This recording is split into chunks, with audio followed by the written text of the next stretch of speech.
Hello everyone, welcome to advanced astrology. और आज की इस वीडियो में हम बात करेंगे एक रियल लाइफ केस स्टडी के बारे में। एक लड़की का चार्ट है और इस लड़की ने 24 साल की उम्र में सुसाइड की है आफ्टर मैरिज। और इसकी जब इसने सुसाइड की तो उस टाइम पे इसकी 2 साल की लड़की भी थी, इसकी बिटिया भी थी। तो हम एस्ट्रोलॉजिकल एनालिसिस करेंगे कि ऐसा क्यों हुआ। ठीक है, तो बिना किसी देरी के चलिए वीडियो को स्टार्ट करते हैं। हम पहले इसकी लगन कुंडली में योग देखेंगे कि क्या परेशानी थी इसको। उसके बाद गोचर में देखेंगे कि वही टाइम क्यों चुना इसने, उसी टाइम पे ये इवेंट क्यों हुआ। ठीक है, तो वीडियो हो सकता है थोड़ा सा लंबा हो, लेकिन जिसको सीखना है उसको स्टार्टिंग से लास्ट तक ज़रूर देखना चाहिए। ठीक है, तो चलिए हम इस वीडियो को स्टार्ट करते हैं। दशा अंतरदशा का भी यूज करेंगे हम। ठीक है, तो आई थिंक ये जो कैमरा आइकन है ये बीच में आएगा, मैं इसको हटा ही देता हूँ। ठीक है, तो देखिए ये जो आपके लेफ्ट हैंड साइड में है ये इसका D1 है, लगन चार्ट है। ठीक है, और ये जो आपके राइट हैंड साइड में है, जो यहाँ पे आप देख पा रहे हो 15 सितंबर 2020, इस दिन इसने सुसाइड किया था। ठीक है, एंड डोंट वरी, मैं यहाँ पे जो भी केस स्टडी लेके आता हूँ उनकी फैमिली से परमिशन लेके आता हूँ। ठीक है, ऐसा कुछ भी नहीं है कि मैं किसी का यूज कर रहा हूँ या फिर इलीगल तरीके से कुछ भी यहाँ पे जो डाटा प्रोवाइड कर रहा हूँ। ठीक है, परमिशन लेता हूँ उनकी फैमिली से, और फिर भी मैं ना उसकी जो डेट ऑफ बर्थ है वो रिवील करता, ना उसका नाम रिवील करता। ठीक है, हाँ, यहाँ पे जो लगन कुंडली है वो तो मैं दिखाता हूँ, और जो जिस डेट को इवेंट होता है वो तो मैं दिखाता हूँ। उसके अलावा कोई भी मैं यहाँ पे इन्फॉर्मेशन शेयर पब्लिकली नहीं करता। तो चलिए पहले हम स्टार्ट करते हैं D1 से। D1 में हम देखते हैं कि क्या परेशानी थी उसको। ठीक है, तो हम देखिए सुसाइड केस जब भी होता है ना, तो उसमें 2-3 बड़े फैक्टर होते हैं। लगन, लग्नेश, केतु का इन्वॉल्वमेंट और जुपिटर। ठीक है, क्यों? क्योंकि जब तक केतु का इन्वॉल्वमेंट नहीं होगा तब तक इंसान खुद को हार्म नहीं करेगा। ठीक है, क्यों? क्योंकि केतु कट करता है, केतु के प्रभाव में जो भी चीज़ आएगी उसको वो कट करेगा। तो केतु बहुत ज़्यादा इंपॉर्टेंट है। जब तक केतु का इन्वॉल्वमेंट नहीं होगा खुद को वो परेशान नहीं करेगा। जुपिटर हमारी होप है, हमारी फेथ है, हमारी हैप्पीनेस है। जब तक जुपिटर एफ्लिक्टेड नहीं होगा इंसान सुसाइड जैसा काम नहीं कर सकता। जब तक लग्नेश मजबूत होगा तब तक इंसान सुसाइड नहीं कर सकता। जब तक मार्स का इन्वॉल्वमेंट नहीं होगा तब तक इंसान सुसाइड नहीं कर सकता, क्योंकि जो ऐसी ट्रेजेडी है उसको मार्स रिप्रेजेंट करता। मार्स और राहु का कुछ ना कुछ इन्वॉल्वमेंट मिलेगा आपको ज़रूर। ठीक है, तो इस पहले हम इसके D1 चार्ट में देख लेते हैं कि ऐसी क्या परेशानी थी इसको। तो लगन से स्टार्ट करते हैं हम। लगन में इसके कोई भी प्लेनेट नहीं है तो हम लग्नेश देखेंगे, मतलब फर्स्ट हाउस का जो लॉर्ड है वो कौन है। जैसे आप देख सकते हो एक्वेरियस यहाँ पे साइन है, कुंभ राशि है, तो कुंभ राशि का स्वामी कौन होता है? सैटर्न होता है, शनि होता है। तो अब हम सैटर्न देखेंगे कहाँ पे है। सैटर्न देखिए दूसरे घर में है, सैटर्न दूसरे घर में है, लेकिन किसके साथ है? केतु के साथ है। केतु की डिग्री देखिए कितनी है, ध्यान से देखिए, केतु की डिग्री 15 डिग्री है। ठीक है, और सैटर्न की, लग्नेश की डिग्री कितनी है? 12 डिग्री है। बहुत क्लोज बैठे हैं दोनों। तो यहाँ पे हम बोलेंगे कि लग्नेश इसका वीक है।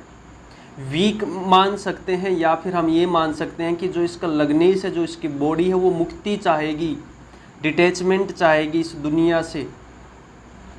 ठीक है, सेकंड हाउस में चला गया, परिवार से मुक्ति चाहेगी, परिवार में परेशानी आएगी। सेकंड हाउस बहुत बुरी तरीके से एफ्लिक्टेड है, केतु और सैटर्न दोनों है, लग्नेश बैठा है केतु के साथ। ठीक है, तो यहाँ पे लग्नेश को परेशानी, क्योंकि केतु मुक्ति का कारक है, मोक्ष का कारक है। ठीक है, जब भी आपके लगन से केतु जाए या फिर जुपिटर के ऊपर से केतु जाएगा तो आपके अंदर त्याग भावना बहुत ज़्यादा आ जाएगी। ठीक है, आप इस तरीके से बोलोगे कि दुनिया मोह माया है, कोई किसी का नहीं है, या फिर आपको धोखा भी मिल सकता है। इस टाइप से आपके साथ चीज़ें होंगी। तो चलिए वो आगे डिस्कस करेंगे। अभी बस हम इतना देखते हैं कि इसका जो लग्नेश है सैटर्न वो केतु के प्रभाव में है और सेकंड हाउस एफ्लिक्टेड है बुरी तरीके से, यानी परिवार में कुछ न कुछ परेशानी आएगी। ठीक है, लग्नेश हो गया। उसके बाद देखते हैं, आगे चलते हैं।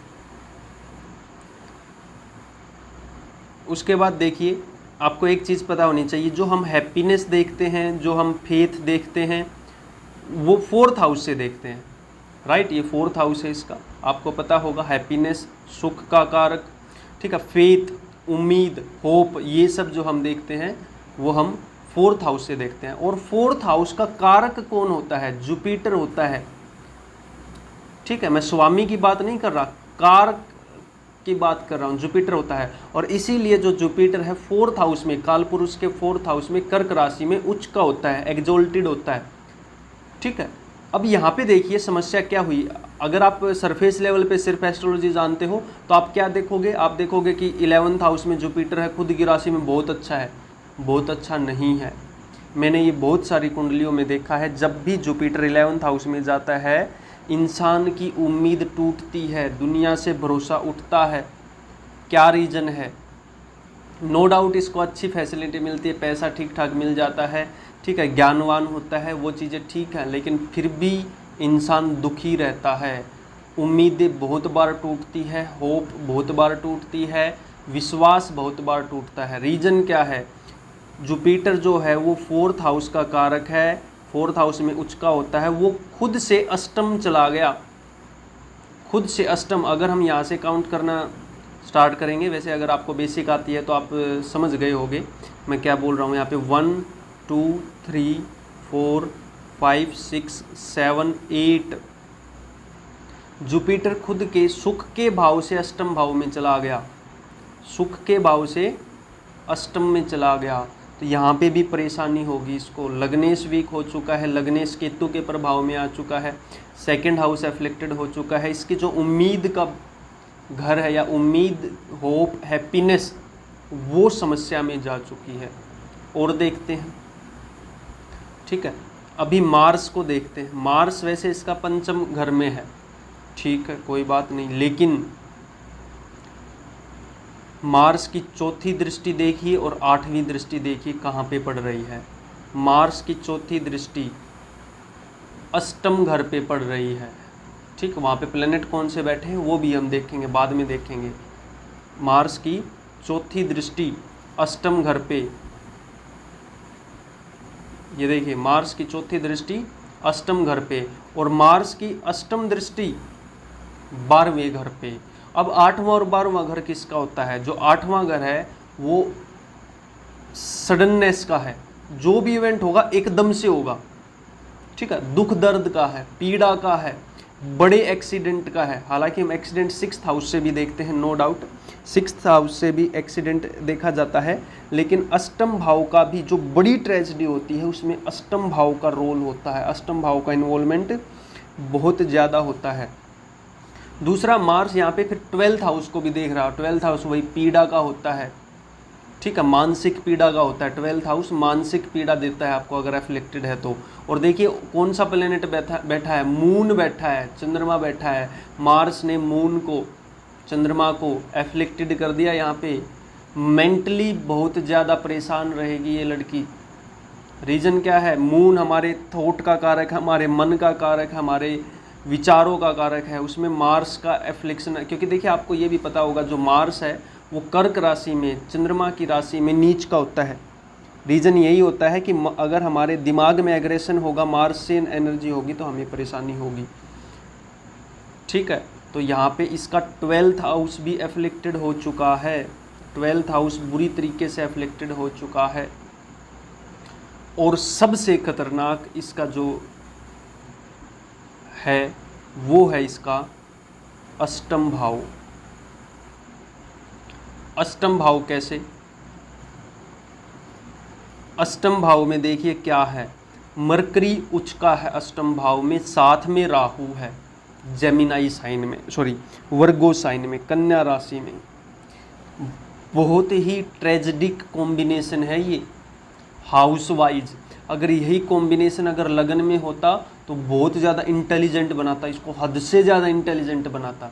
क्यों? क्योंकि मरकरी एक तो एग्जोल्टेड हो गया, दूसरा राहु का साथ मिल गया। राहु क्या करता है? चीज़ों को बहुत ज़्यादा एक्सपेंड कर देता है, लेकिन ये अष्टम घर में चला गया। अब यहाँ पे 2-3 चीज़ें हैं एक साथ। अष्टम घर एक तो होता है आपकी ससुराल का, ससुराल पक्ष आपका देखा जाता है, ससुराल पक्ष इसका बुरी तरीके से एफ्लिक्टेड माना जाएगा। यहाँ पे मरकरी उच्च का है, मरकरी उच्च का यहाँ पे इसके लिए अच्छा नहीं है। अगर इसी कुंडली में मरकरी नीच का हो जाता ना तो शायद इसको बचा लेता, लेकिन यहाँ पे मरकरी उच्च का जब भी होगा ना, इंसान जल्दी से अपनी बेइज्जती या फिर मतलब उसके साथ अगर हंसी मजाक भी किया जाए या फिर छोटी छोटी बातों को पकड़ने वाला, छोटी छोटी बातों पे बुरा मानने वाला हो सकता है अगर मरकरी एफ्लिक्टेड है तो। और यहाँ पे मरकरी एफ्लिक्टेड है इसका क्योंकि साथ में राहु आ गया। राहु ईगो को दिखाता है, ठीक है, मरकरी राहु के इन्फ्लुएंस में। इसको अगर छोटी सी भी बात बोली जाए तो इसको बहुत ज़्यादा पिंच होगी, इसके दिमाग में घूमती रहेगी, ठीक है ना। तो इसलिए यहाँ पे अष्टम भाव भी इसका बुरी तरीके से पीड़ित है, और अष्टम भाव की वजह से ही सुसाइड, मैक्सिमम केसेस में सुसाइड अष्टम भाव के एफ्लिक्शन में या फोर्थ हाउस के एफ्लिक्शन में होती है, या फिर जुपिटर और लग्नेश का भी इसमें इन्वॉल्वमेंट होता है। तो यहाँ पे ससुराल पक्ष में अगर इसको कुछ भी बोला जाएगा तो इससे सहन नहीं होगा, ठीक है। अब और देखिए, आप बोलोगे सन है जो सूर्य है खुद की राशि में बैठा बहुत अच्छा है, अच्छा नहीं है। क्यों? क्योंकि लगन के हिसाब से तो ठीक है, चलो मैं मान लेता हूँ 1 सेकंड के, लेकिन मून से काउंट करिए। मून से सन 8वें घर में चला गया, 8th हाउस में, वही ट्रेजेडी का घर है। मैंने कई बार देखा है कि जब भी सन 8वें घर में होता है, चाहे लगन से चाहे चंद्रमा से, एक्सीडेंट देता है, सीवियर है। 8वें घर में सन जितना ज़्यादा मजबूत होगा उतना ज़्यादा खतरनाक एक्सीडेंट करवाएगा, ठीक है। 8वें घर में अगर सूर्य नीच का हो तो अच्छा है एक्सीडेंट के नज़रिए से। बाकी देखिए कोई भी प्लेनेट कुछ अच्छे रिजल्ट देगा, कुछ बुरे रिजल्ट देगा, उस चीज़ के लिए नहीं बोल रहा मैं। यहाँ पे सिर्फ एक रिस्पेक्ट में बात कर रहा हूँ, एक्सीडेंट में, ठीक है, ट्रेजेडी में। तो अगर अष्टम भाव में सूर्य है चंद्रमा से या लगन से, तो वो एक्सीडेंट के रेफरेंस में अगर देख रहे हो तो जितना कमज़ोर होगा उतना अच्छा है, ठीक है। ऐसा क्यों होता है वो मैं फिर कभी डिटेल में बताऊंगा यहाँ पे, फिर अदरवाइज वीडियो ज़्यादा लंबी हो जाएगी, ठीक है।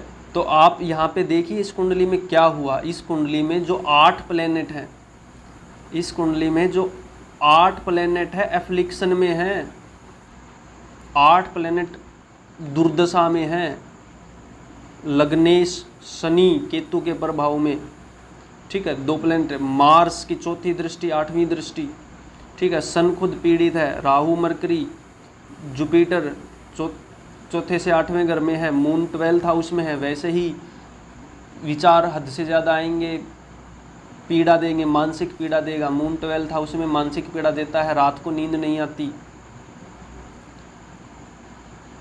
ठीक है। तो ये तो हमने देखा इसकी लगन कुंडली में कि हाँ भाई ये इंसान हद से ज़्यादा परेशान रहेगा, ठीक है। तो अब जल्दी से हम बात कर लेते हैं गोचर की, कि जिस दिन ये इवेंट हुआ उस दिन क्या गोचर चल रहा था। तो बात थी 15 सितंबर 2020 की।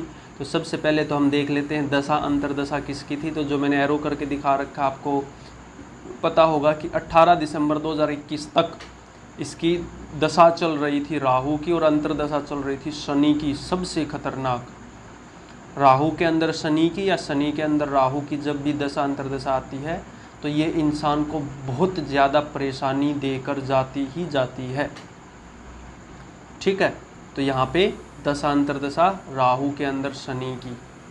अब आते हैं गोचर पे, जो राइट हैंड साइड है आपका ये इसका गोचर है। तो अब देखते हैं गोचर में क्या सिचुएशन बन रही है। अब देखिए गोचर में सबसे पहले शनि ले लेते हैं। शनि एक तो इसका लग्नेश है, और वैसे भी गोचर का शनि बहुत ज़्यादा इम्पोर्टेंट होता है। अब शनि देखिए कहाँ से जा रहा है। शनि इसके लगन से देखें तो 12th हाउस से जा रहा है, अनर्थ करता है, साढ़ सती बोलते हैं ना, साढ़े सती। लगन से 12th हाउस में, लगन से भी देखा जाता है, चंद्रमा से भी देखा जाता है। लेकिन यहाँ पे समस्या ज़्यादा क्यों हुई कि लगन से देखें तो 12th हाउस में है, और अगर मून से देखें, चंद्रमा से देखें तो मून के ऊपर से शनि गोचर कर रहा है। मानसिक विपदा हद से ज़्यादा, मानसिक परेशानी हद से ज़्यादा, और लगन से भी 12th हाउस में अनर्थ करवाता है। अनर्थ ही हुआ था ये ऑब्वियसली, कि सुसाइड जैसा स्टेप ऐसे ही नहीं उठता, बहुत ज़्यादा परेशान होता है आदमी तभी इतना बड़ा स्टेप ले पाता है। और मैंने जैसे पहले आपको बताया 8 प्लैनेट शामिल थे तब जाकर ये इवेंट हुआ। ठीक है, तो मून के ऊपर से शनि गोचर कर रहा है और लगन से 12th हाउस में शनि गोचर कर रहा है, तो शनि का सबसे बड़ा रोल है यहाँ पे। और देखिए अभी और क्या है, केतु देख लेते हैं, क्योंकि केतु मोक्ष कारक है, मुक्ति कारक है। तो मुक्ति यहाँ पे केवल वो जो मोक्ष वाली मुक्ति की बात नहीं होती, मुक्ति होती है जैसे मान लो जब भी मंगल के ऊपर से केतु जाए या केतु के ऊपर से मंगल जाए तो आपकी सर्जरी हो सकती है, आपको किसी बड़े रोग से मुक्ति मिल सकती है, वो भी मुक्ति में काउंट किया जाएगा। ठीक है, आपको अपने दुश्मनों से मुक्ति मिल सकती है। ठीक है, आपको ऋण से मुक्ति मिल सकती है, आपको जीवन से भी मुक्ति मिल सकती है, वो डिपेंड करता है बाकी सारी चीज़ों पे।